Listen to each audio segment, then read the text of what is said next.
تبدو الزرافة في مشهدها الرائع كأنها لوحة فنية تتحرك برشاقة برقبتها الطويلة التي تميزها كأطول حيوان بري.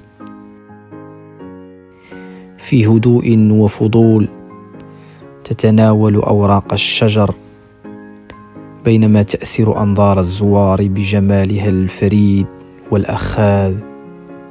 مشهد يعكس سحر الطبيعة وإبداع الخالق في تنوع الكائنات.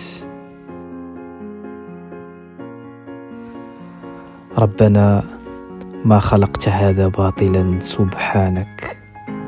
ربنا ما خلقت هذا باطلا سبحانك.